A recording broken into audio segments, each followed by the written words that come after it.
What's going on, ladies and gentlemen? Once again, I'm Nev from Nev's Tech Bits. Got a Surface Pro here. I've been using this in an industrial setting, industrial situation. We had an issue with the video, and that's the reason why I tried to get the front off, and I failed horribly, as you can see.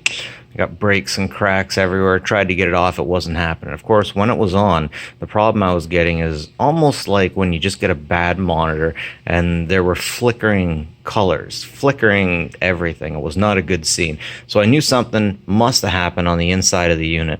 Now that I'm looking at the inside of the unit, so far I don't see much of what's going on.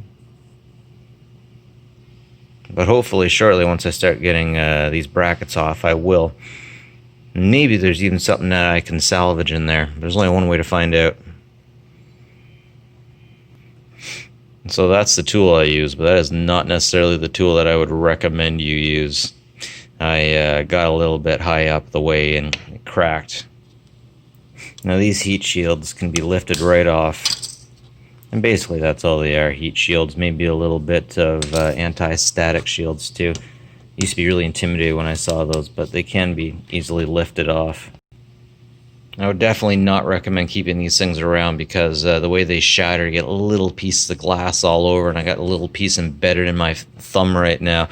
You know what it's like to have a piece of fiberglass sucking you? Yeah, it feels like the same thing. So we got some screws to take off, and then I can see the motherboard basically. Maybe I'll get an idea what happened. Okay, so finally got the motherboard out, the main board. Not as nicely as I would have hoped.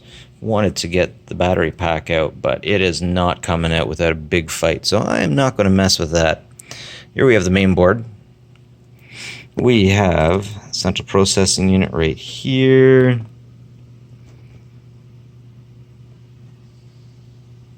I believe that's central processing unit. That's the memory.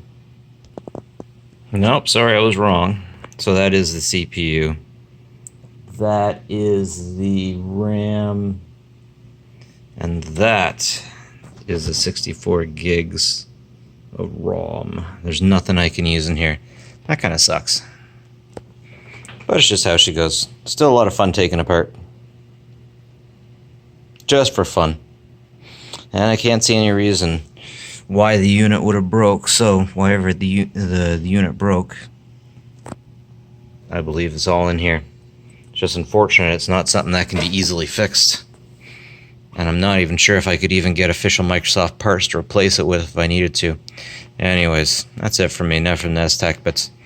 Have a good one, folks. Take care of each other.